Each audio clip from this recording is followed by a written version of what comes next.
the heart of a quiet town, summertime used to be a season of joy and laughter, with children playing in the streets, families enjoying picnics, and the sun casting its warm glow.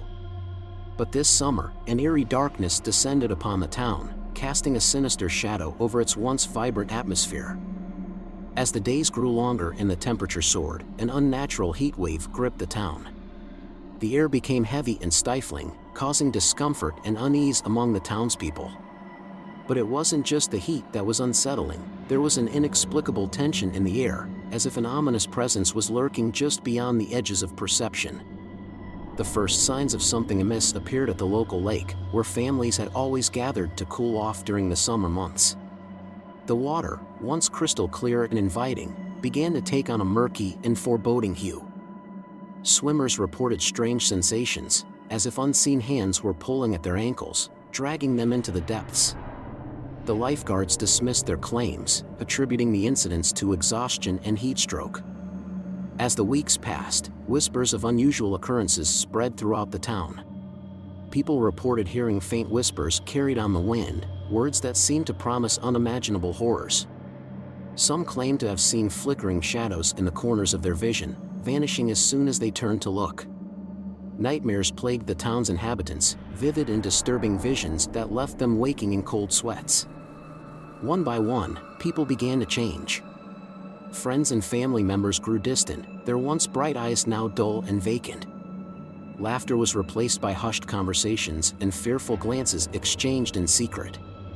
The town's once bustling streets turned desolate, as if the very essence of life was slowly draining away.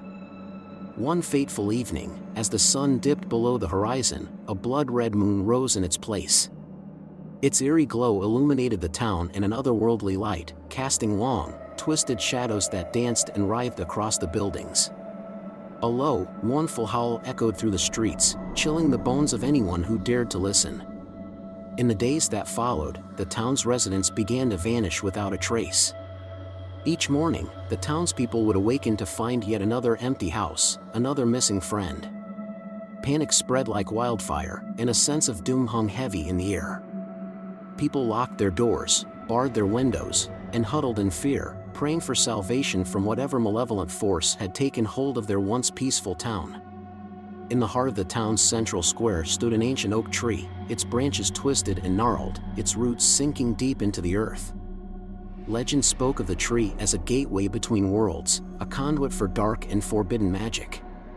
Desperation drove a small group of brave souls to gather around the tree, armed with candles, symbols, and incantations meant to banish the evil that had gripped their town.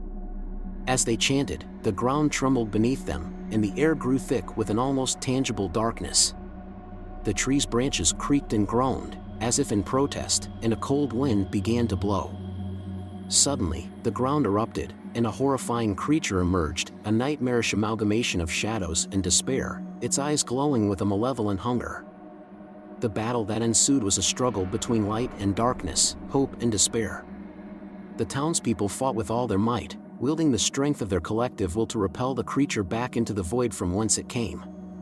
As the first rays of dawn broke through the horizon, the creature let out a bone-chilling shriek and dissolved into nothingness.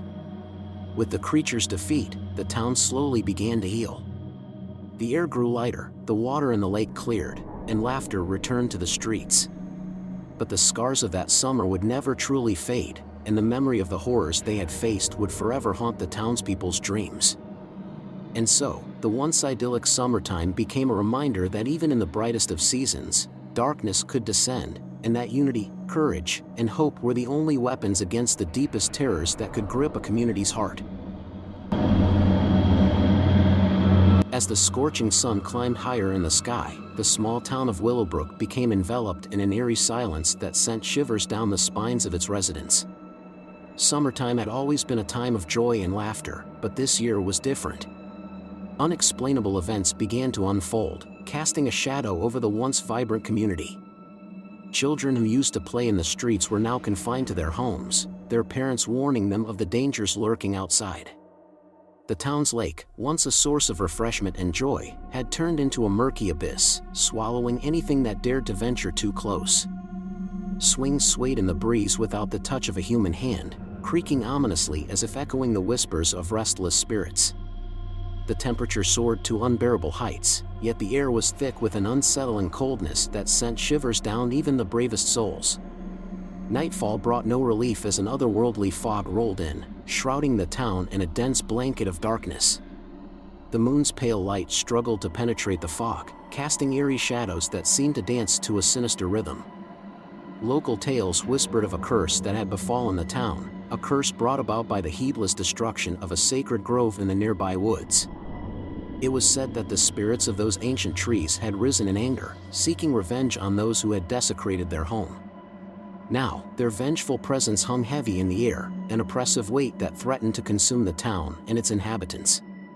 People reported strange sightings in the woods, fleeting glimpses of figures draped in tattered robes, their eyes glowing with an unnatural intensity. Whispers of ghostly voices carried on the wind, filling the nights with a haunting chorus that echoed through empty streets. The once bustling market square now lay abandoned, its stalls overturned and produce rotting, a grim reminder of the community's plight. The local church, a beacon of hope in times of despair, had become a place of fear. Its bells tolled in the dead of night, their mournful clang echoing across the town like a funeral dirge. Inside, the pews were strewn with wilted flowers and shattered stained glass, the symbols of faith shattered by an unseen force. Desperation grew as the weeks passed, and the town's residents realized they were trapped in a nightmare from which there seemed to be no waking. Whispers of a way to break the curse circulated among the few who still dared to gather in secret, but hope was as fragile as a spider's thread, ready to snap at any moment.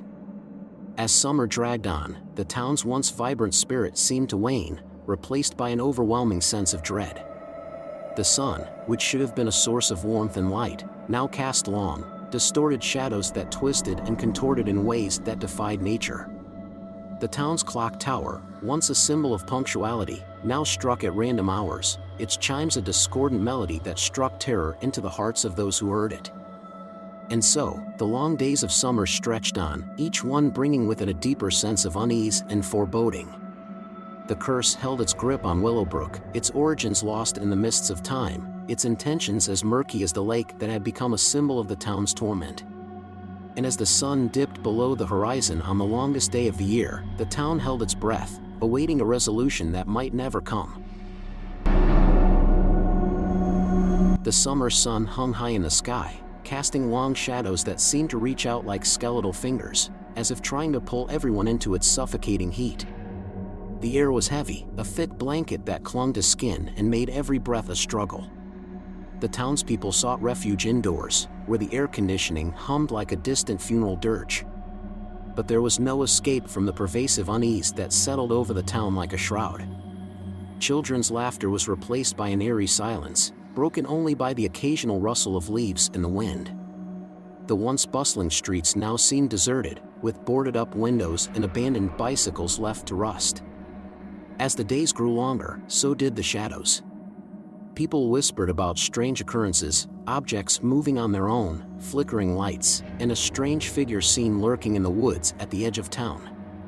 Each night, the darkness seemed to seep in a little more, encroaching upon the perceived safety of homes and minds. One by one, the townspeople began to change. Their once cheerful faces twisted into masks of fear, their eyes wide with terror. Their voices cracked as they spoke of things they couldn't quite put into words, whispers that seemed to come from the shadows themselves. No one dared venture out at night, for fear of what lurked just beyond the edge of sight. But one young woman, Emily, couldn't shake the feeling that something was deeply wrong. She had always loved the summer, the warmth, the freedom, the lazy days spent by the lake. Determined to uncover the truth, she embarked on a quest to find the source of the town's growing horror.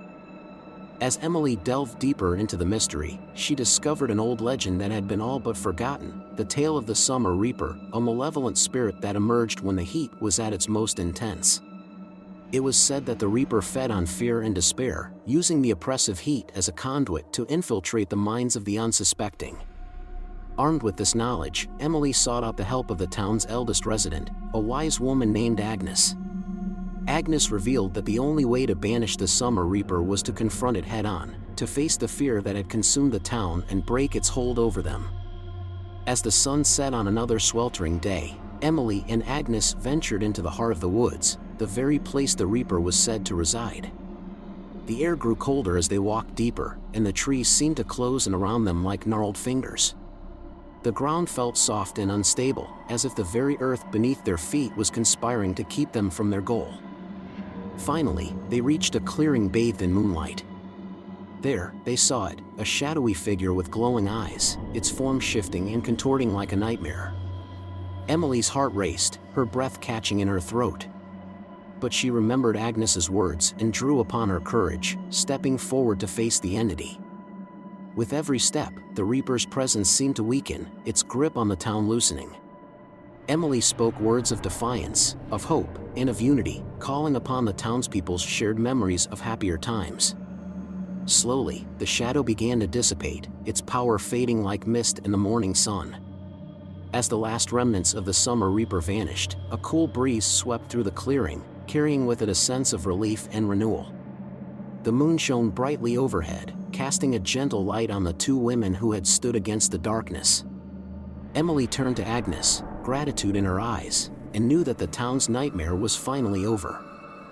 In the days that followed, the oppressive heat began to recede, replaced by a more manageable warmth. The townspeople slowly emerged from their homes, their faces no longer twisted in fear. Laughter returned to the streets, and the lake once again became a place of joy and solace. And so, the summer that had begun as a nightmare ended as a triumph, a testament to the power of courage, community, and the indomitable human spirit.